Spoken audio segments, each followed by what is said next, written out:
குருஷேத்திர யுத்தம் நடப்பது உறுதியாக தீர்மானம் செய்த பின் யுத்தம் துவங்குவதற்கு முன்பே பாண்டவர்களும் கௌரவர்களும் குருஷேத்திர யுத்த களத்திற்கு சென்று அங்கு பாசறைகளை அமைத்து சூரிய அஸ்தமனம் நிகழ்ந்த பிறகு யுத்தம் செய்ய போகும் வீரர்கள் அனைவரும் ஓய்வு எடுப்பதற்காக அனைத்து வீரர்களுக்கும் கூடாரம் அமைத்துவிட்டு தங்கள் படையை பிரித்து திட்டத்தையும் வியூகத்தையும் வகுத்தனர்.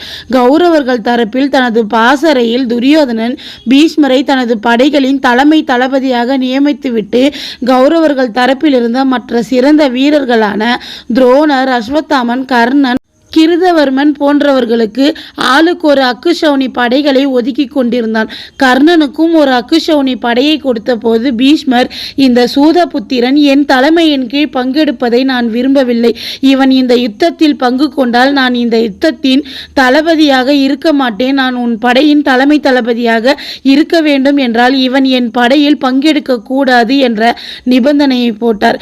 கர்ணனின் திறமையின் மீது இருந்த நம்பிக்கையினால் தான் துரியோதனன் பாண்டவர்கள் தரப்பில் இருந்து வந்த அனைத்து அமைதி பேச்சுவார்த்தைகளையும் தவிர்த்துவிட்டு சமாதானத்திற்கு ஒப்புக்கொள்ளாமல் யுத்தத்தை துவங்கினான்.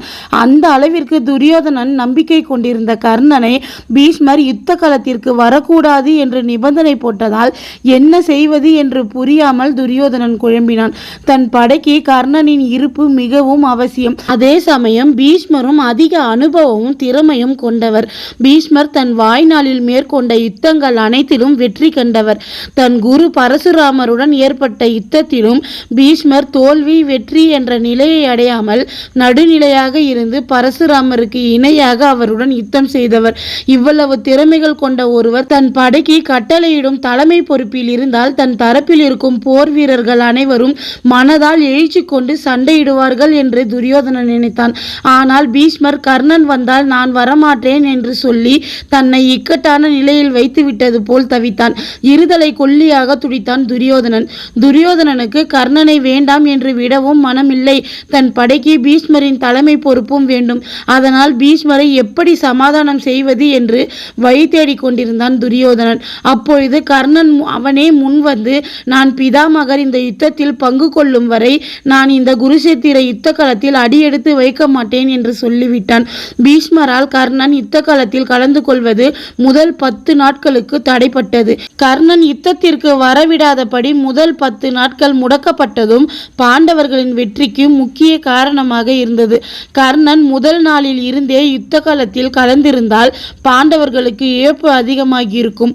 அவர்கள் வெற்றி அடைவதும் சந்தேக நிலையில் இருந்திருக்கும். 10ஆம் நாள் யுத்தத்தில் பீஷ்மர் வீழ்த்தப்பட்ட பிறகு பீஷ்மர் தன் உயிரை ஏகாதேசி நேரத்தில் விட முடிவு செய்து அம்பு படுக்கையில் படுத்த பிறகு அனைவரும் மரியாதை செலுத்தும் விதமாக பீஷ்மரை வந்து சந்தித்து விட்டு சென்றனர். பாண்டவர்களும் கௌரவர்களும் பீஷ்மரை விட்டு சென்ற பிறகு கர்ணன் யாருக்கும் தெரியாமல் நடு இரவில் ரகசியமாக பீஷ்மரை சந்திக்க சென்றான். கர்ணன் பீஷ்மரிடம், உங்கள் ஆசை நிறைவேறிவிட்டதா? 10 நாட்கள் என்னை யுத்த களத்திற்கு வரவிடாமல் தடுத்து பாண்டவர்களுக்கு சாதகமாக செயல்பட்டு விட்டீர்கள். இது பாண்டவர்களுக்கு எவ்வளவு பெரிய பலமாக மாறும் என்பதையும் நீங்கள் நன்கு உணருவீர்கள். இருந்தும் நீங்கள் என்னை தடுத்து என் நண்பன் துரியோதனனுக்கு எவ்வளவு பெரிய துரோகத்தை செய்து விட்டீர்கள். உங்களால் எப்படி இப்படி ஒரு துரோகத்தை செய்ய முடிந்தது என்று கேட்டான். நீ பேசும் வார்த்தைகள் அனைத்தும் உன் அஸ்திரத்தை விட கூர்மையானதாக இருக்கிறது, குந்தியின் மைந்தனே என்றார் பீஷ்மர்.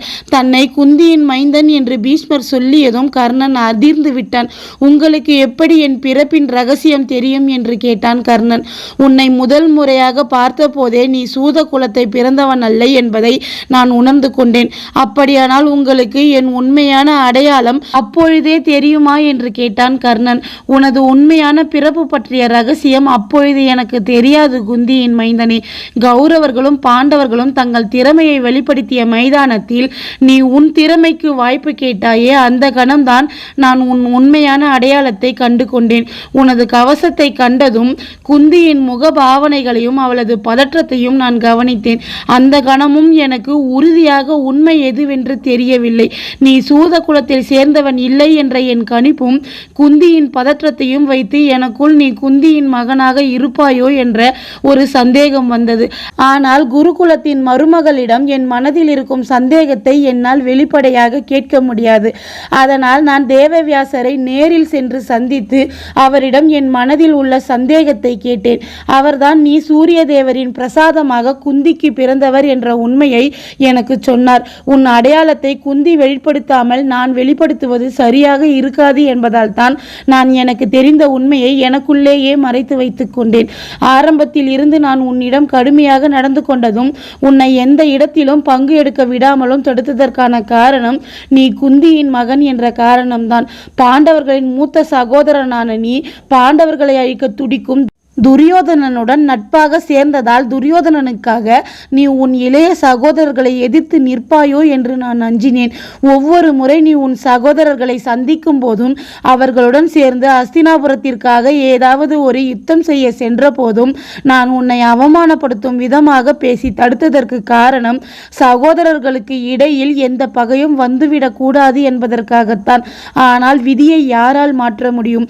நான் எவ்வளவுதான் உங்களுக்குள் விரோதம் வரக்கூடாது என்று தடுக்க முயற்சி செய்தாலும் விதி உன் மனதிற்குள் அர்ஜுனன் மீது வெறுப்பாக நுழைந்து சகோதரர்களுக்கு இடையில் விரோதத்தை ஏற்படுத்தி விட்டது என்றார் பீஷ்மர்.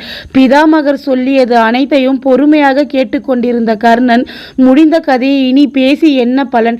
அதை மறந்து விடுங்கள். நீங்கள் என்னை அவமானப்படுத்தியதையும் என்னிடம் நீங்கள் கடினமாக நடந்து கொண்டதையும் நான் மறந்துவிட்டேன்.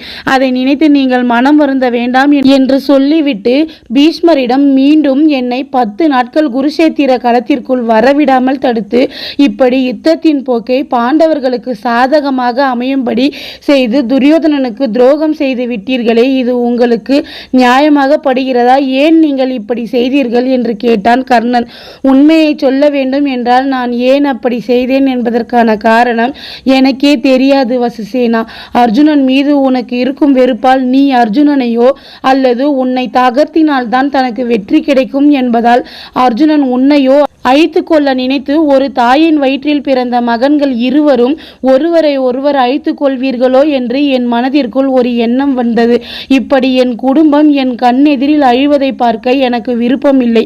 துரியோதனனாவது அரியணை தன் பிறப்புரிமை என்று நினைத்ததால் யுத்தம் செய்கிறான். அவனுக்காவது ஒரு காரணம் இருக்கிறது. அவன் தரப்பிற்கு அவனது காரணம் நியாயமானதாகவும் இருக்கிறது. ஆனால் காரணமே இல்லாமல் ஒரே தாயின் வயிற்றில் பிறந்த நீயும் அர்ஜுனனும் ஒருவருக்கொருவர் தாக்கிக் கொண்டு அர்த்தமற்று அழிவதை பார்க்க எனக்கு விருப்பமில்லை. அதனால்தான் நான் உன்னை யுத்த களத்திற்கு வரவிடாமல் தடுத்தேன். இப்பொழுதும் கூட நேரம் கடக்கவில்லை வசுசேனா. நீ இப்பொழுதே உன் அடையாளத்தை வெளிப்படுத்தினாலும் பாண்டவர்களுடன் சேர்ந்து நீ அஸ்தினாபுரத்தின் மன்னனாகி நிம்மதியான வாழ்க்கையை வாழலாம். உன் எண்ணத்தை மாற்றிக்கொண்டு முடிவை மாற்று. பாண்டவர்கள் தரப்பிற்கு சென்றுவிடு என்றார் பீஷ்மர். கர்ணன், அரியணைக்காக என்னால் என் நண்பனுக்கு நம்பிக்கை துரோகம் செய்ய முடியாது. மடிந்தாலும் சரி, நான் என் மரணத்தை மகிழ்ச்சியோடு ஏற்றுக்கொள்வேனே தவிர இப்படி என் நலனை விரும்பி சுயநலமாக சிந்தித்து கட்சி மாற மாட்டேன் என்று சொல்லி பீஷ்மரிடம் மன்னிப்பு கேட்டு ஆசீர்வாதம் வாங்கி கொண்டு தன் கூடாரத்திற்கு சென்றான் கர்ணன். இதுபோல சுவாரஸ்யமான தகவலை தெரிஞ்சுக்கணும்னு ஆசைப்பட்டீங்கன்னா என்னோட சேனலை சப்ஸ்கிரைப்